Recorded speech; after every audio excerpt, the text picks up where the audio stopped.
So, funny story. People think na real estate virtual assistants ang isa sa pinakamababa ang pay. But I think hindi pa lang nila natatap yung peak ng kanilang pagiging reva. Let us talk about real estate virtual assistants. First things first, sagutin muna natin yung question dito. May class po ba next month for Reva? Yes, we have a class this January 28th.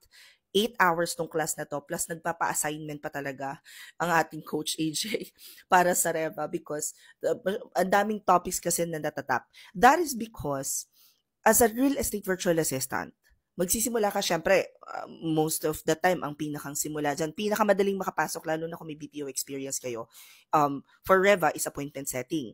Meaning, meron kayong system, maglo-login kayo sa system ninyo, irarun ninyo yung dialer, tapos automatic magda-dial na siya na magda-dial hanggang sa may sumagot.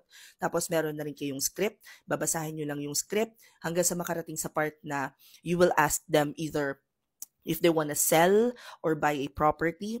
At pagkatapos, ang pinakang ultimate goal sa appointment setting is, from the word itself, maset nyo ng meeting yung prospect with your real estate agent, yung client mo.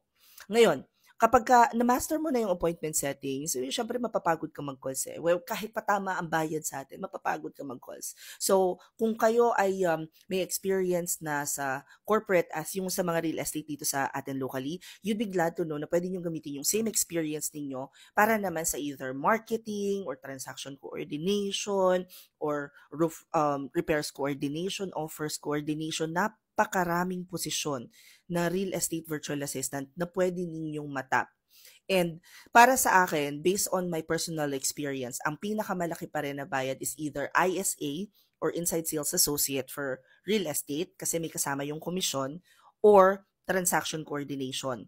Yung dalawang posisyon na yun, naka-experience ako ng ang bayad sa akin is $25 per hour plus kapag nag-close na yung transaction, meron pa akong $200 bonus sa client ko.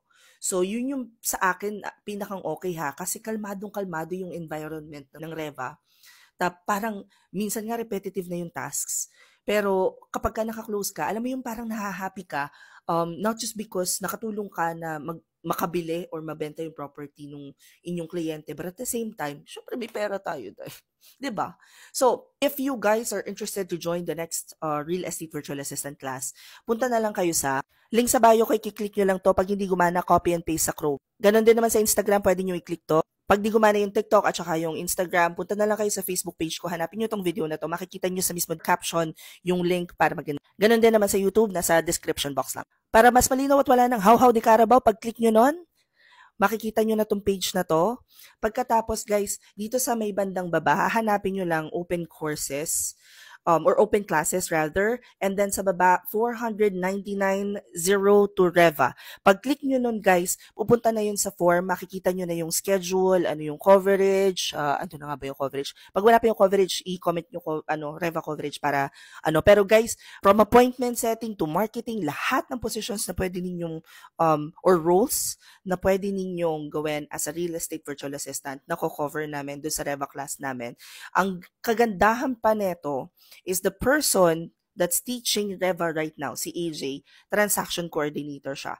So, masasagot niya lahat ng anything about transactions, updated siya sa marketing, and I think it's also important to remember when you're looking for someone who will teach you real estate virtual assistant is that they're actually doing it right now.